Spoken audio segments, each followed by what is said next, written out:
이 문제를 사법부 스스로 해결할 수 있을 것인가? 부분이 이렇게 사법부의 끝으로 넘어간다. 그것도 생각했습니다.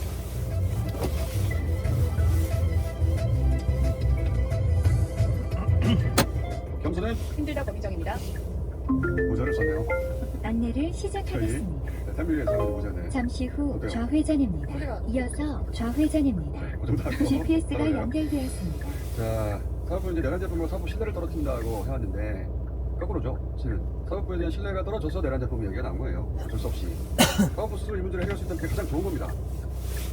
어제 민정 의총 결정은 큰 틀에서 그 방향으로 가겠다는 거예요. 그렇다면 사법부 스스로 이 문제를 풀어보시오. 요지가 그래요.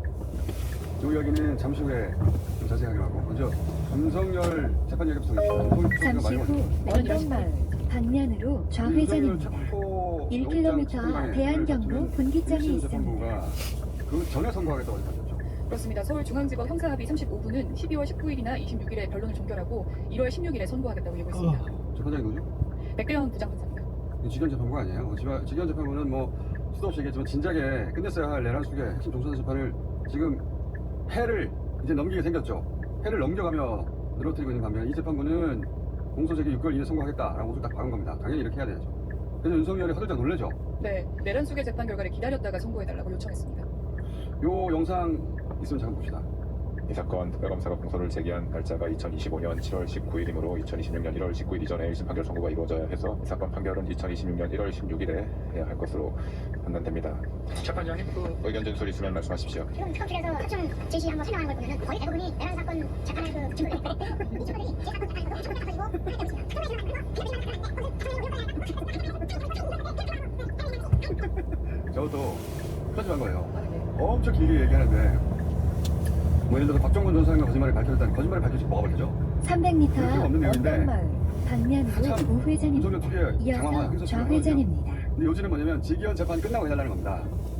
끝나고 그러자 재판부가 그럴 필요 없다고 했죠. 그렇습니다. 다른 재판부 판단을 보고 따라가거나 할 필요가 없다면 그대로 선고하겠다고 했습니다. 근데 그거 봅시다.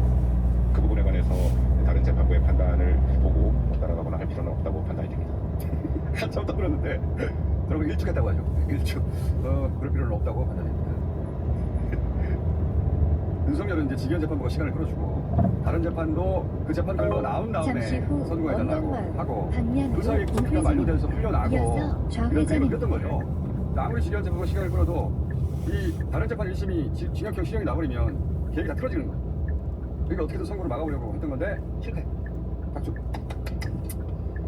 자, 그리고 윤석열 사면도 안 되도록 법을 개정하게 됐어요. 네, 어제 민주당 의총에서 대통령의 사면권을 규정한 사면법과 1심 구속기간을 6개월로 규정하고 있는 형사소송법을 잠시 후 개정해 좌회전입니다. 군을 동원한 자에 대해선 예외 조항을 넣겠다는 방안이 나왔던 겁니다. 자, 이 이야기가 나온 의총에서 이제 좀 전에 얘기한 내란 재판부 입법 수정안이 나온 건데 여기를 좀 자세히 하자면 이 수정안의 요지는 그래요. 추천위에서 외부 반영을 전부 제한한다. 한마디로 사법부 스스로 대법관들이 추천하고 대법원장이 구성한다는 거예요. 이전에 그 나왔던 방안은 직위원 판사 비롯해서 이제 주요 영장이 다 기각되면서 내란 청산을 가로하고 있는 영장 판사까지 이 조희대 사법부의 사법 행정을 신뢰할 수 없다. 그래서 법무부와 헌재를 추천위원회로 하는 내란 특별재판부를 구성하겠다. 이 계획이었죠. 이 방안이었고.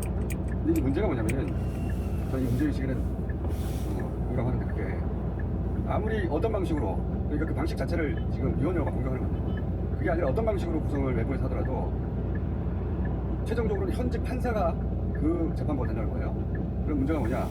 이 조희대 대법원장 그리고 법원장들 그리고 법관 대표들이 이미 어떻게 구성되든 그런 식으로 외부에서 내란 재판부가 구성되면 위원이라고 이미 규정을 해버렸어요.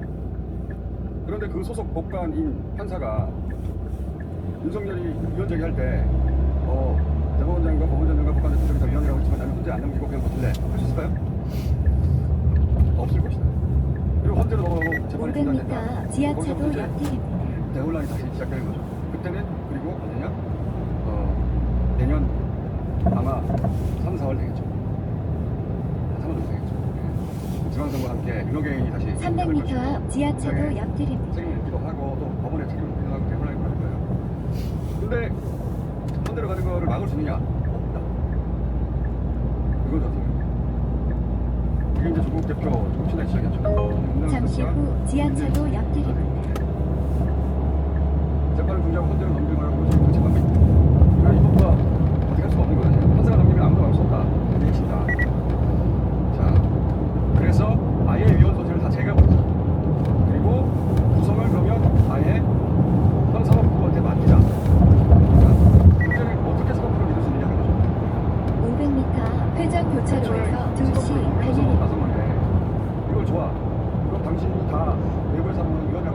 300m 앞 회전 교차로에서 2시 방향입니다. 이 방안이 실패한다면 이기는 타격이 나죠. 그런데 저는 공을 이렇게 끝으로 넘긴 이유가 더 큰 타격은 사법부가 있게 될 거라고 판단이 있었던 것 같고 하나의 전략이란 정치 사퇴라고 봅니다. 경로를 이탈하여 재검색합니다.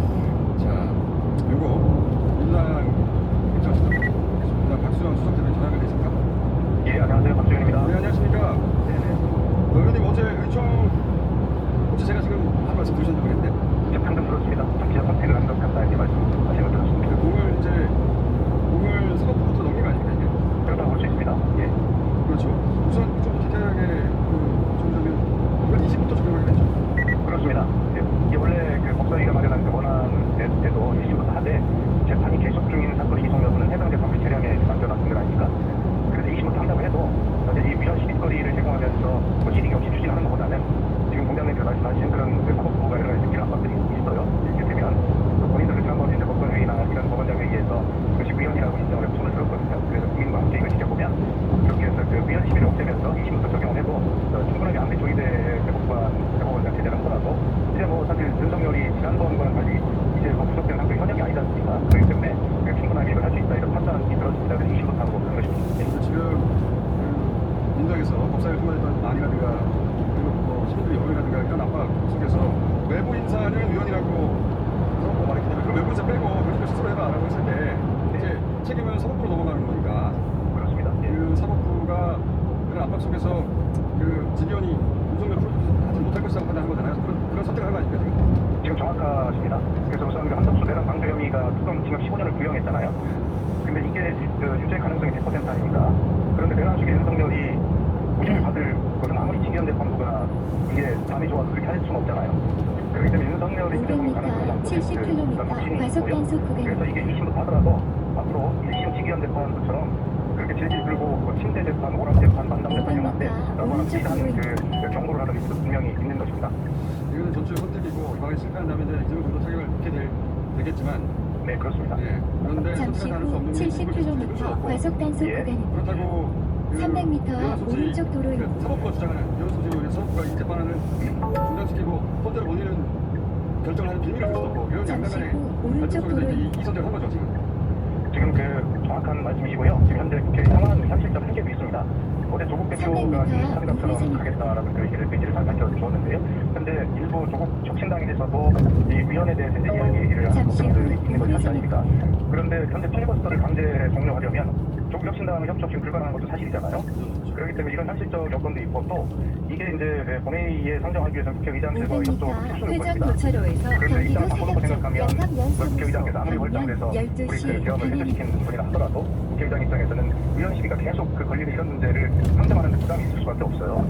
그래서 이런 어떤 여러 가지 상황들을 선택할 때 우리끼리 300m 앞 회전 교차로에서 경기도 사격장 양강연사무소 방면 12시 메시라고 하는 축구 방향입니다. 선수가 훌륭한 것은 태클이 들어올 것까지 예상하고 그 태클마저 피해서 골을 넣는 선수라는 표현을 했는데 지금은 그런 정치적 전방에 선택, 과속 절대 방지 이런 것이 턱이 있습니다. 반드시 필요한 때다. 현실적 그런 한계도 있다라고 하는 말씀을 드립니다. 잠시 후 회전 교차로에서 경기도 사격장 양강연사무소 방면 12시 방향입니다. 예, 그래서 이게 그 국민의힘과 보수 언론에서 민주당이 이것을 뭐 졸속 강행 전방에 막 과속 이렇게 방지 공격을 턱이 해댔지 있습니다. 않습니까? 그런데 저희는 그 법사위에 대해서도 중요위원장과 김영민 간사에게 정청을 했고 애초부터 법사위 안이 의결이 되더라도 그것이 최종 단계에서 변경될 수 있다라고 하는 것을 전제로 처음부터 한 것이고 다시 말해서 법사위도 공론화 과정 중에 일부이고 야당의 의견을 듣는 과정입니다. 그 다음에 이제 한정혜 정책위의장을 중심으로 비공개로 다음 안내까지 이해관계 다시 말해서 직진입니다. 법관에서 소본, 그 다음에 민변, 변협, 시민단체 등 다양한 그 공론화 과정을 거쳐왔고요. 또 민주당의 의원 총회 역시도 공론화 과정 중에 하나이고요. 잘 아시는 대로 정청래 대표는 그 외부 법률 로펌에 법률 자문까지도 구하는 민주당으로서 할 수 있는 그 많은 공론화 과정을 풍부하고 충실하게 거쳤다. 전방에 그래서 이것을 과속 마침 오늘 방지 어떤 턱이 언론에서 있습니다. 보면 민주당이 백기를 들었다 이런 표현도 썼던데 아니 졸속 강행이라고 비판할 때는 언제 백기를 들었다는 또 무슨 표현입니까?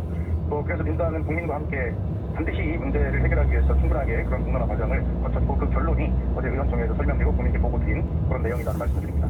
자, 그럼 올해 안에 원래 재판부 내란 재판부터 선행이 목표인데 이게 가능합니까? 예, 그렇습니다. 그래서 이제 어제 의원총회 결론으로 그 미세 조정을 거쳐서 이제 원내 지도부가 그 성황을 해서 사실 일종의 보고하면 당론으로 취임 결정이 되고요. 바로 그 국회 시장께서 그 외국 회의 순방을 마치고 돌아오는 대로 이제 다시 21일이나 22일부터 본회의가 시작이 되는데 그때 바로 그 상정해서 처리할 계획입니다. 알겠습니다. 자, 이게 이제 선택이에요. 말하자면 그렇습니다. 선택이고 예. 그리고 민주당 입장에서는 하나의 전략이기도 합니다. 자, 그 다음에 사법부 코트로 공을 넘겨서 이 문제를 해결해보자. 이게 전략이긴 한데 그 결과는 오래지 않아 나오겠네요. 그렇습니다. 예. 어쨌든 너무 불안해하지 마시고요. 어쨌든 우리가 이게 왔을 때 또 이길 것이다 라고는 확신이 있습니다. 전방에 과속 방지턱이 있습니다. 네, 감사합니다. 자, 박수현 의원이었습니다. 정치는 원래 선택이에요. 네. 결과는 직권을 책임지는 거고. 자, 어제 나온 단독 중에 유행이는 정부가 책임다. 707. 지난 장기영 대변인더러 그 화장하고 총기 탈취쇼 연출했다고 주장했던 그 부대. 예. 그 단장 장기영 전방에 대변인 과속 방지턱이 월요일에 있습니다. 알고 있습니다. 그렇지. 우세해야지. 허위 사실이니까. 말 나온 김에 그 10월 3일 일주기 때 장기영 대변인이 나와서 그때 상황 설명을 직접 했는데 우리는 이제 총구를 잡은 영상만 봤는데 실제로는 자기가 먼저 잡혀서 그걸 뿌리치다가 그렇게 된 거라고 설명했거든요. 그때 영상에 집중해봅시다. 500m, 맞아요. 사실 30km 신호 위반 과속 단속 팔을 구간입니다. 이렇게 뿌리치려고 하다가 아, 저도 막 뭔가를 문학을 다 잡았는데. 밀고 당기고 뿌리치고 나중에 총구라는 걸 안 잡은 게 아니라 몸싸움을 하다가 훈련된 있잖아요. 그래서 전방에 과속 방지턱이 있습니다. 팔이 안 들리더라고요. 며칠간. 잠시 후 어린이 자, 보호구역입니다. 제한 속도를 당시 전후 상황 영상이 준수하세요. 있느냐? 안경 대변인 한 말이 맞다는 건 있지만 이건 우리도 여기서 처음 들어드리는 건데 있어요. 당시 나두잼 유튜버라는 분이 촬영한 영상이 그 직전 전체 전방에 상황 과속 방지턱이 영상 있습니다. 한번 봅시다. 자, 그렇게 오른쪽에 갑자기 새로운 상황이 발생하죠? 그렇게 막 새로운 상황이 발생해요. 그런데 저기서 끌려가는 거예요 지금. 소리 들리죠? 뭐 하라고?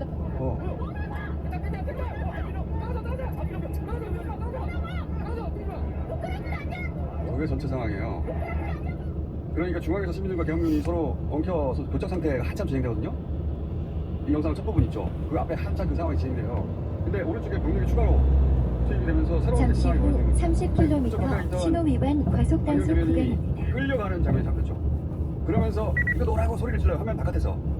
그런데 그 안기령 대변인이 끌려가며 그런 소리를 지르자 주변 사람들이 안기령이다 알아봐요. 그때 오마이뉴스의 카메라가 우리가 아는 장면을 별도로 잡은 거예요.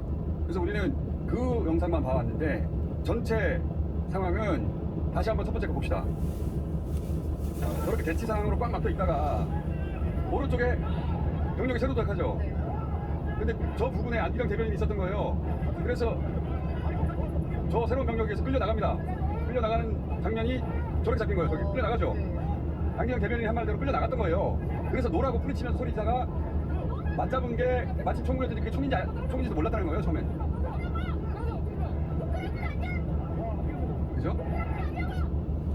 이것도 한가하게 화장하고 카메라 불러서 미리 총기 탈취 쇼를 연출했다가 저쩌고 어떻게 고소를 안 해? 자, 이 영상 안기령 대변인 보내줘야 되겠네.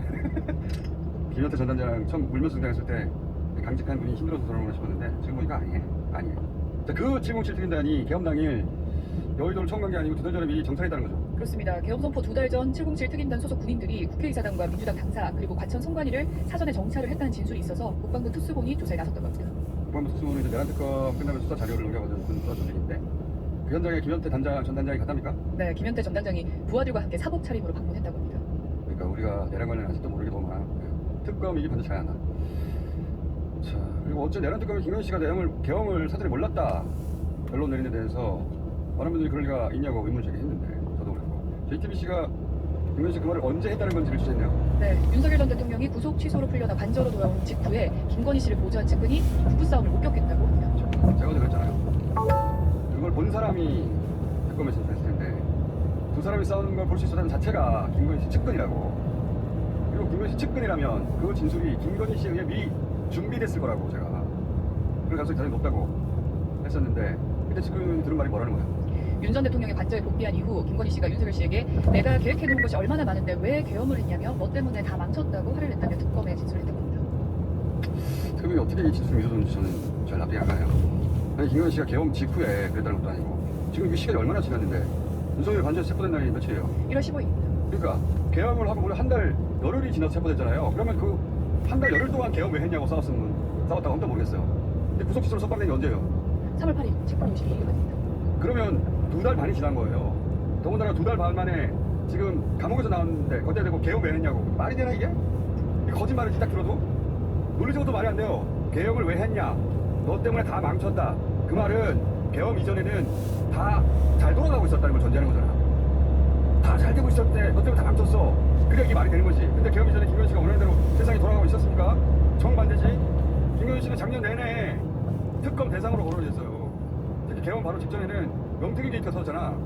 그래서 명태균 씨가 매일매일 대통령실을 보냈습니다. 그때 내가 입만 열면 세상이 뒤집어진다더니 SNS를 거의 매일 했고 온갖 방송에 직접 나가서 그런 주장하고 심지어 주지로 라이브.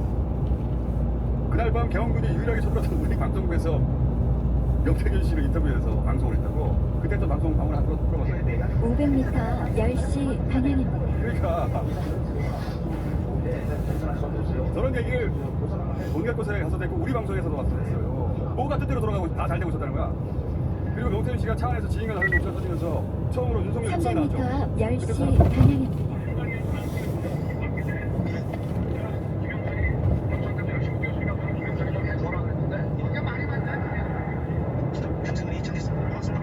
저 풀 버전이 나중에 실제로 나오고 그리고 저때 이미 김건희 씨가 어떻게 했다는 했다고 나온 거 나왔다고.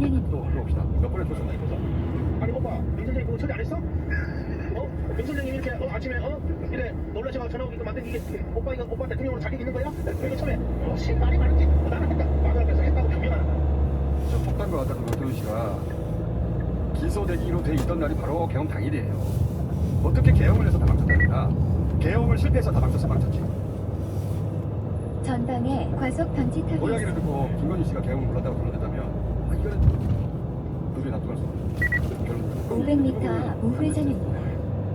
그리고 어제 통일교 손정국 전재수 전 장관 등등 압수수색했네요. 그렇습니다. 국수부는 어제 이 통일교 가평 청정동을 비롯해서 전재수 전 장관의 자택과 의원 사무실 등 10곳을 압수수색했습니다. 이 수사 결과가 어디 갈지 아직은 알 수는 없는데 제가 이제 의외로 심각해 그럴 수도 있어요. 300m 우회전입니다.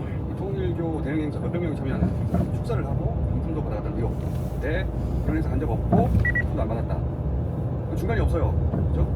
그렇게 대립하는 건데 근데 이제 그 몇백 명이 참석하는 통일교 대형 잠시 행사에 후 축사를 했으면 우회전입니다. 사실에 영상이 있다고 제가 여러 번 말씀드렸는데 그게 없다. 끝내 안 나온다. 그러면 이거는 정치적 블러핑이거나 혹은 통일교 내부에서 실적 분위기 허위 보고거나 내지는 배달 사고 될 수 있어요. 거꾸로 그런 행사에 전재수 전 장관이 축사하는 사진이나 영상이 등장한다. 그럼 금품 수수 역시 의심되고 기소로 갑니다.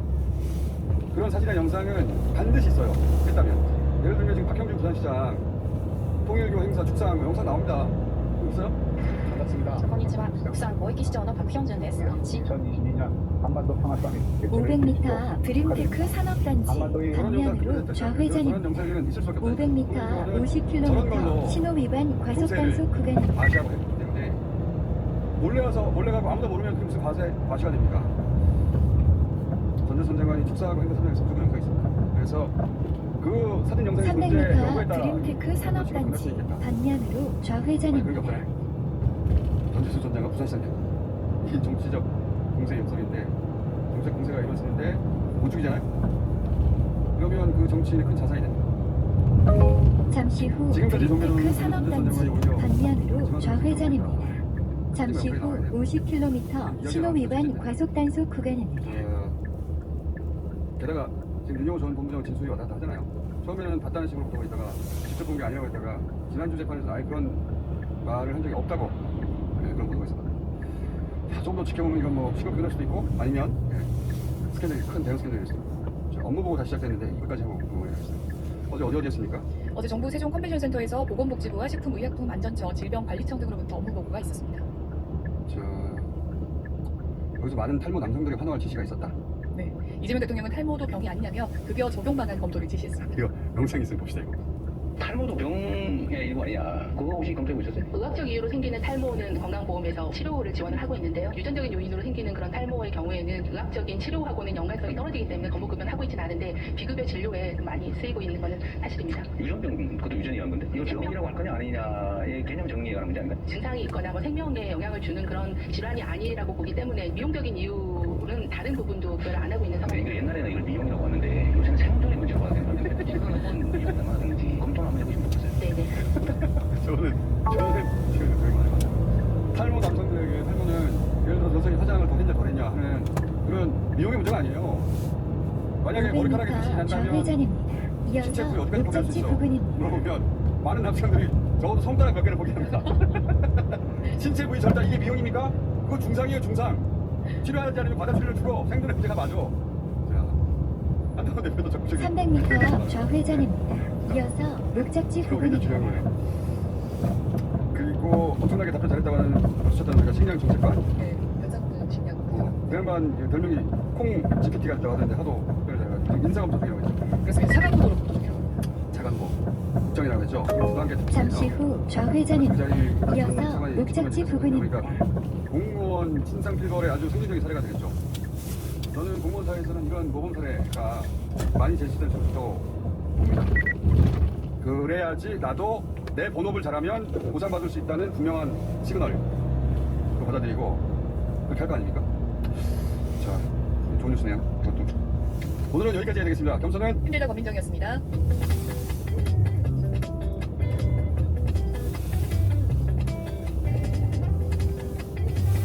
목적지 부근입니다. 안내를 종료합니다.